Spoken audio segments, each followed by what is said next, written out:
Government signs a contract with a Guyanese manufacturer for 500 houses. Prime Minister Mottley stresses that AI is going to be a major issue for Caricom. And in sports, the Windies with tomorrow's last chance to square their ODI Series with Ireland. Broadcasting from our studios in the Pine St. Michael, this is CBC NewsNight, starting now.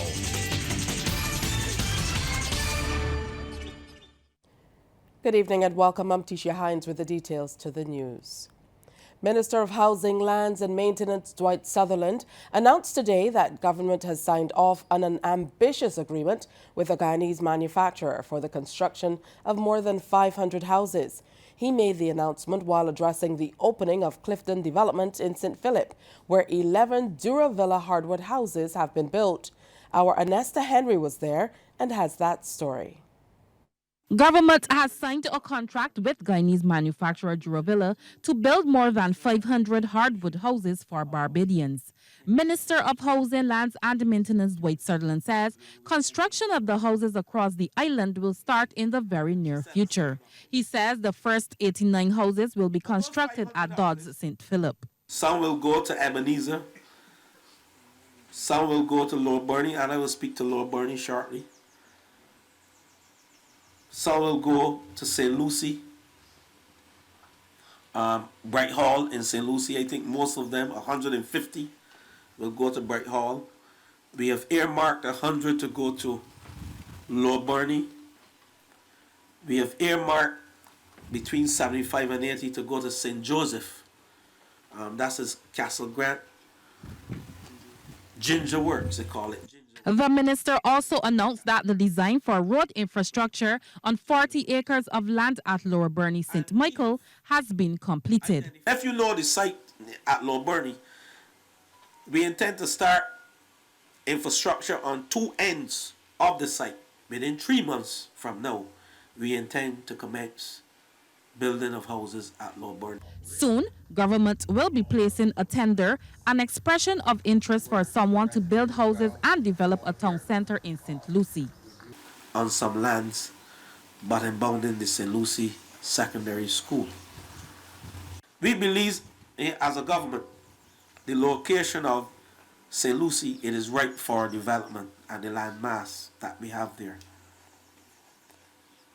But to drive traffic to St. Lucie, housing to St. Lucie, affordable housing, you have to give persons something to go to, not just a house. You have to give them hope. You have to create services like a fire station, a police outpost, places where they can shop.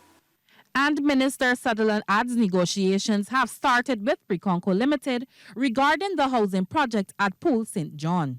And I'm pleased to report that in the second quarter of this year, you will see those 54 houses being worked on by Preconco to complete them. Meanwhile, Michelle Ferguson is happy to be a new homeowner at Clifton. After years of wanting to own my own home, to finally have my own home, and it's a good feeling. And the area is a lovely area, and the neighbors are very friendly, and I'm really happy. Minister Sutherland says between 2022 and the end of the last financial year, government provided just over 1,600 of the promised 10,000 homes and is hoping to hit the 2,000 target by the end of this year. Anesta Henry, CBC News. The 2025 National Senior Games have been officially opened. This was done today by Minister of People Empowerment and Elder Affairs Kirk Humphrey. Speaking after a motorcade from Pelican Village to Golden Square Park, Minister Humphrey declared the games were open after a number of performances from some of the island's top performers like Red Plastic Bag, TC, and Spinny was there too. Mr. Humphrey says in the planning of these games, they wanted to return to the initial concept of what the games were and allow all elders to be involved. Well, the truth is, this is really the games going back to the original idea. When Hamilton Lash was minister, I had the privilege, and I was very, very young, but I had the privilege to work on those games as well. And the idea was to have just regular people, come out and participate, stay active, have a little bit of fun, But over time, the games became extremely competitive, which in itself is also good. But we felt in the last few years it became more competitive than the fun element, and that people who are at home, ordinary people who might think that because they're post 60, post 50, that they can't participate in games because of the competition. We felt that we wanted to have them involved in the games. So this year we're making a deliberate effort to involve the community through the separation by parishes. So you come out and you represent your parishes. This year, the track and field meet, which has over 300 participants already signed up, will be separated from the other festivities. Minister Humphrey believes this has allowed for more interest in the games, with participants registering from other Caribbean islands as well. This year I'm particularly happy. We also have a number of persons coming this year from across the region. I'm told we have persons from Brazil, from the US, from Trinidad coming to participate. So overall, I'm very happy with the focus of the games this year. I just want to remind Barbadians, it's okay to go and run one day, but you have to be active every day. You have to try to eat as clean as possible. And people say that it's expensive to eat clean, but the truth is it's about cutting out more than adding in.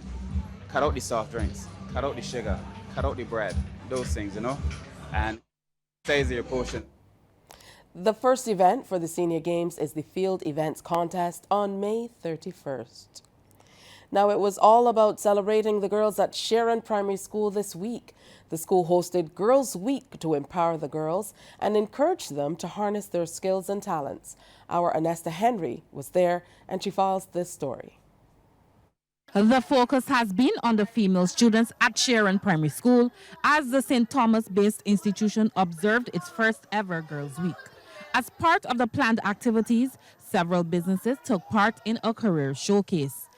Teacher and the head of the Girls Committee, Rianne Rock, said the showcase was aimed at helping students explore potential career options. We have bakers, we have persons here who make soap, we have a photographer, we have so many different things here on display today for the students to be participating in.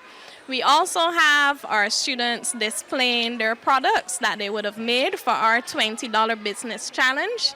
And these students were given $20 to start their own business. And some of them have started an art business. Some of them have started a jewelry making business. Some of them have made crochet items. They've made cupcakes. They've made so many different items from this $20 that we have given them to start up their own business. Former teacher Maxine Walker, who taught at Sharon for 45 years, taught the students about fashion and dressmaking. This is to show them that they can make a career out of dressmaking, or they can do it alongside a job that they will currently hold. I'm trying to show them that it's a very lucrative career because clothing costs a lot of money, and if you can sew your own clothes, you can turn up on at an event fashionably dressed and be assured that there will be no one else there dressed like you are. Student Jordan Harper was happy to participate in the showcase. The name of my business is Jordan's Beauty Store. I'm selling beautiful bows today at Sharon, and I am selling 2 bows for $5 each for all of the beautiful girls. As part of the week's activities, the girls visited President of Barbados, Her Excellency Dame Sandra Mason. The initiative has been such a success that the organizing committee is planning to make it an annual event. Anesta Henry, CBC News. Wanderers are chasing 193 runs for victory over Bayview Hospital YMPC, heading into tomorrow's final day of their Series 4 encounter in the BCA Elite Division. Playing at Darrells Road, Wanderers went to stumps this evening, 20 without loss. Scores: YMPC 130 and 210, Wanderers 128 and 20 without loss.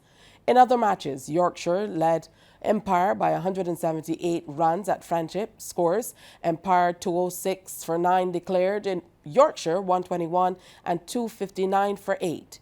At Foursquare Oval, Pickwick led Windward by 165 runs, Windward 141, Pickwick 306 for 3. At Draxall, BCA Youth are ahead of Wildy by 32 runs. Youth 160 and 85 for 5, Wildy 213. And over at Rice's, Gladiola lead UE by 40 runs, UE 167, Gladiola 157 and 50 without loss.